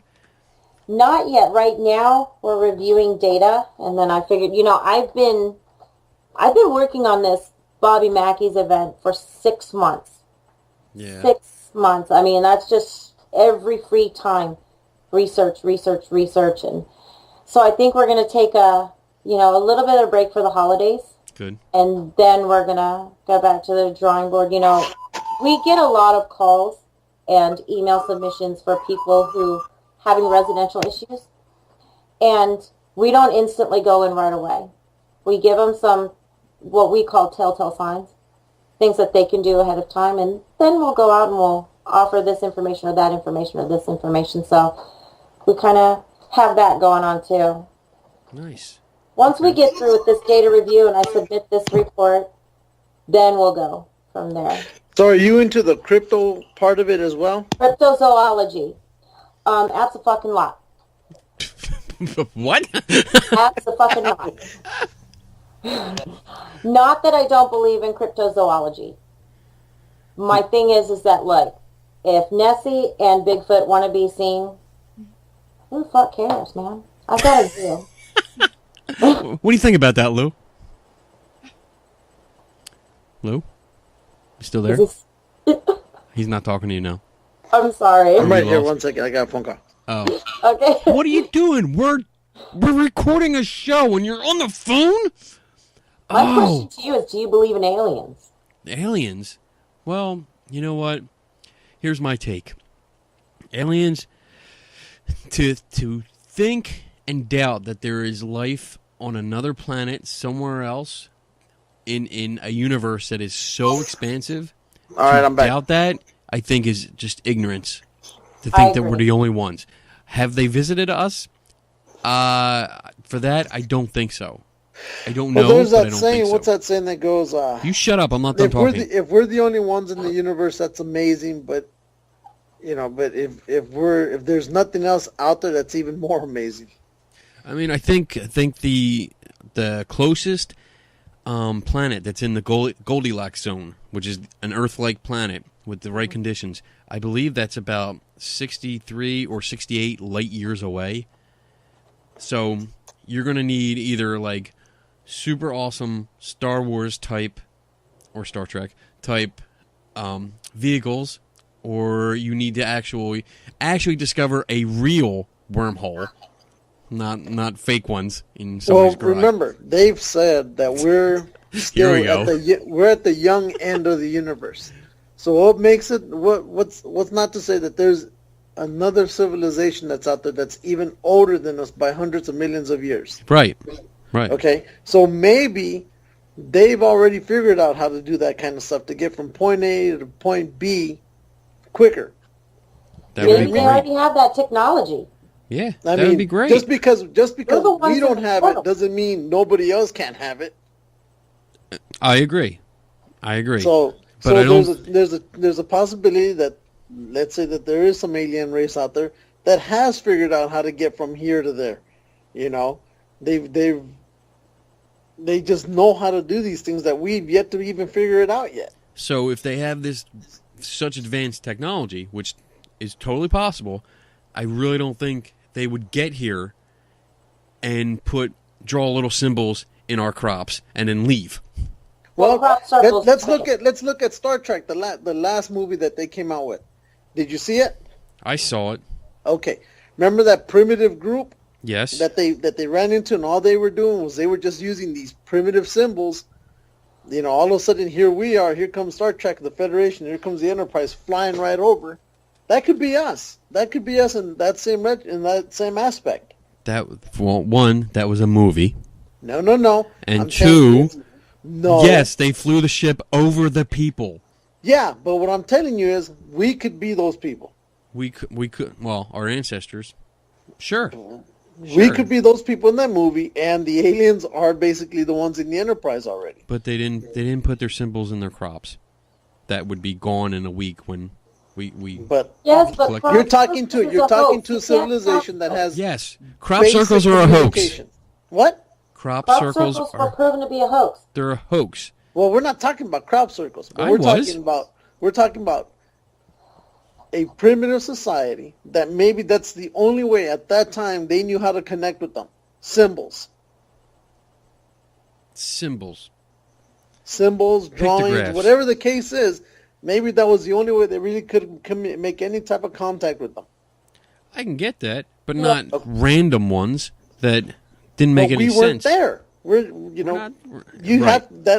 have to have that open. You can't just say, "Oh well, no, you just shut the door on it." No, there's a chance that that's exactly what it was. Donna's over here on the side, just cracking up, laughing at us. At what we're talking about. It's Yeah. aliens. What do you So- what do you think, Mellanie? You're there with that weird look on your face, like, I don't know if I want to get into this conversation. Yeah, I don't know about that. Now, I will say, you look back at things like Stonehenge and the Egyptians and stuff like that, and then you start remembering Alien versus Predator and stuff like that, and you're like, hey, this shit makes sense. Oh, that's because we're smart. Then my question is, where are they now? Yeah, exactly. Where are They they? know that the Earth is so viable, and they visited us then. Well, where are they now? Well, I've always said that we are, and you understand what this is, that this planet is the Compton of the universe. It really You don't want to is. hang out at Compton, so you go in and you get out as quick as you can. And I think that's exactly what this planet is in the universe. It We really are that is. Compton. They come here just for our tacos. Well, yeah, exactly. All right, guys, we are at almost the 2-hour mark. Yeah. So let's wrap it. And it's almost midnight here, and I want to go to bed. So Oh, let us wrap this up. And it was great, Mellanie, having you on. I really appreciate you coming on yeah. and No problem. Anytime. telling us all about your experience and your research. It was great. I mean, it was really interesting. And all the stuff that you sent me, I'm going to go through it. I mean, I went through a lot of it already, but I want to read up on it because it just got me really interested. So Yeah, and keep in mind, there's a lot of different stories that are being told about Bobby Mackey's. This is the correct history of what I've sent you, yeah. The other stuff, and I could only address so many claims. So Yeah, exactly. And there's so many. you addressed the main claims that came out of there, which is good. I mean, that's what you want to do because they're the most famous. They're the ones that draw people in. So you wanted to address those, which you did, and you did, I think, phenomenally. So, wow, I actually said that without stuttering. So yeah, you did a great job, and I appreciate it. Thank you. And I hope to see more awesome work from you. From our team, yeah, we're I couldn't be prouder and have a better team, and I think that's something that we're really lucky. When you serve, there's this camaraderie that transcends that a lot of people don't understand, and it just makes you really cohesive, and it also eliminates a lot of that unnecessary drama. Right. So Right. You'll definitely see more from us. Good. And when you do have more events coming up, let us know so we can promote you guys and get the word out there to our 4 or 5 listeners. Outstanding. Maybe they can come. Yeah. And if Lou gets out here, or me and Lou go on this road trip that we hope to do one day across America, we will come visit, and we will cause a lot of trouble. We already caused trouble. We need to do a paranormal investigation in costume. Ooh, I have a great costume. I've been wanting to do that. That would be fun. I have a Yeti costume, or a Bigfoot costume. I would totally be Sasquatch. Like a 5-foot tall Sasquatch. Yeah. Then the real one will bust out through the forest, and he's going to violate both Candy and me. I will uppercut you in the shin. It's not even funny. Okay, short stack. Thank you so much for having me and for taking the time to learn from me. Awesome. No, that's great. We love this kind of stuff. I'm learning from you guys. Believe it or not, I'm one of your 4 or 5 listeners. Yay! Yippee! Cool. Well, you have a good night, and you too. We will talk to you soon. All right. Thanks, you guys. Okay. All right. You have a good night. You still there? Yeah, I'm still here. Good. Whew. That was good. Yeah. That was real good. Man, that was interesting with all the history. Yeah, I loved it. And she knew her shit. Damn. Yeah. Like she wasn't even reading off of notes. She was just popping that shit out of her head. Exactly. Damn. Oy. We didn't even get to talk about our day or week. How are you doing? I'm doing fine, just pissed off over here because the reason we had these problems was the laptop I got won't load up, right? So, because it said, hey, you know how sometimes you get that little pop-up window says you got updates for the computer, just go ahead and update. So I updated it, and then it couldn't update it, so it says it's going to revert back to the old changes, and it's never gone back. It's just right here with the stupid screen. Oh. So while we were all talking, I was looking for services. I'm thinking, I got to take this into the shop tomorrow because it's bullshit. I'm pissed. Wow. But so then at first I tried going off the phone, my phone. That didn't work. That's why it was sounding, I guess, hollow or something. Okay. So then I jumped off to my iPod, and that's what I've been working on. Wow. It sounds good now. Well, yeah, because I was on the iPod. Yeah, it sounded great. You should stay on that. But I'm thinking, for some reason, it won't do 3-way, the video with 3 people on there. I don't know why. Maybe it's because the screen is just too small to handle it. I don't know. Yeah. Oh, well. But it's okay. We'll get her on again, and, we'll do full facials and stuff. Yeah. All right, so let's wrap up the show. And I guess, do you have anything coming up? You have what do you have coming up? You were just at Comic-Con. We'll have to talk about that next episode. Yeah, we've been missing some stuff lately because we've been having guests. Next week we're gonna do. I think we should just focus on a geek episode and just do like Comic-Con and shit like that. Well, next week I'm taking off to Vegas. Oh. So well, you better find time to record. Well, let me see. I'm leaving Thursday for Vegas. So so good. We can record our usual night then. Yeah, on Wednesday. So good. We should be good to go. Good. Like I said, I'm not working Tuesday, Wednesday, Thursday, or Friday of next week. So good. All right. Well, we could even do it during the day. Yeah, I still have to work, dumbass. You don't need to work. You haven't worked a day in your life so far, dummy. Oh, yeah. Oh, yeah, we could do it earlier. Yeah, you're saying during the day, which would be my night. So, yeah. All right, good. Well, we could do it during the day when it's your day as well. There you go. All right, so that wraps it up for this episode, and I hope everybody enjoyed it.